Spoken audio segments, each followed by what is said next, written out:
السلام عليكم ورحمة الله تعالى وبركاته. كنتمنى تكونوا كاملين بكم بخير على خير ويكون نهاركم داز مزيان. نحن لكم فيديو جديد ووصفة جديدة على قناتي لمسة كيتشن.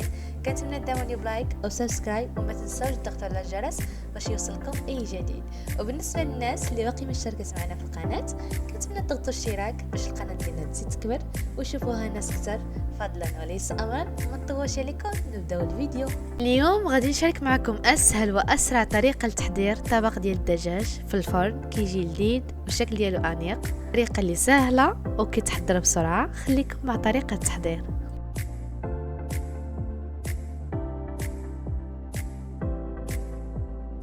في الهاشور غادي نوضع بصله مقطعه، 2 فصوص ديال الثومه، قزبر والمعدنوس، طحنهم حتى نحصل على هذا القوام.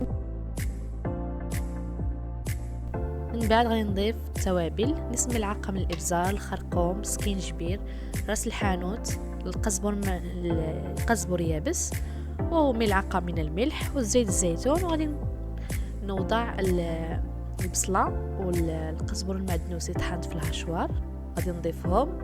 وغادي نضيف شويه ديال لاصوص طوماط بحال هكذا. يمكن لكم تضيفوا حتى البابريكا.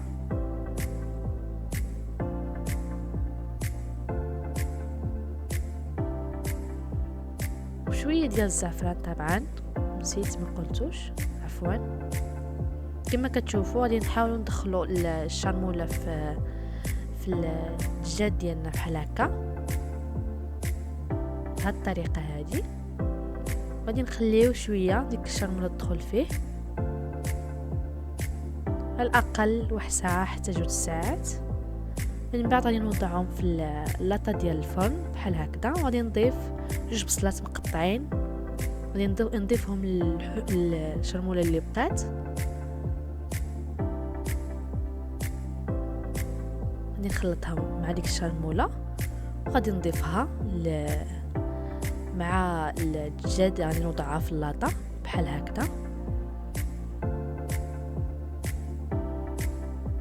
ونعمل شويه ديال المرق. وغادي نغطي بالورق وندخلهم للفرن بحال هكا مده ساعه كافيهم وكيوجدوا. غادي نوضع ملعقه كبيره من الزبده، غادي نوضعها في مقله وغادي نخليها حتى تذوب. وغادي نضيف لها كاس ديال الشعريه رقيقه بحال هكا. وغادي نبقى ندوز ديك الشعريه في ديك الزبده بهذه الطريقه هذه حتى تحمر. استمروا في التحريك بحال هكذا حتى تحصلوا على ديك اللون الذهبي بحال هكذا. كما كتشوفوا هكذا كتكون الشعريه ديالنا واجده. غادي نجيب عندي هنا زلافه ديال الروز، غادي نضيف لها الشعريه اللي حمرنا بحال هكا. غادي نخلط المكونات بحال هكذا. وعندي هنا ملعقه ضفت ملعقه من الملح. وغادي نضيف الماء سخون، ما يكون سخون بحال هكذا. نخليهم فوق النار حتى يوجدوا. كما كتشوفوا من بعد ما وجدوا لنا الدجاج ديالنا خرجناهم من الفرن، غادي نزولوا لهم الورق وغادي نخليهم يتحمروا. غادي ندوزو نصوتيو الخضر اللي سلقناهم من قبل. عندي هنا شويه ديال القزبر والمعدنوس، ثومه محكوكه، نقايه من زيت الزيتون والتوابل، نص ملعقه من الابزار والسكينجبير والكمون او الكيمون. وغادي نصوتيهم بحال هكذا. اللوبيا الخضراء والجعده مقطعه كما كتشوفوا، ونفس الشيء حتى البطاطا حتى هي سلقناها. غادي نصوتوها نفس الطريقه اللي عملنا اللوبيا والجعده. يمكن لكم تضيفوا خضر اخرى كما كتشوفوا. غادي نضيف شويه ديال المرقه اللي طابوا فيها الدجاج على الروز اللي وجد كما كتشوفوا بهذه الطريقه. غادي نخلطوا غادي نوضعوا الخضره ديالنا بهذه الطريقه هذه مع الطرف في التبصيل. طبق ديال التقديم.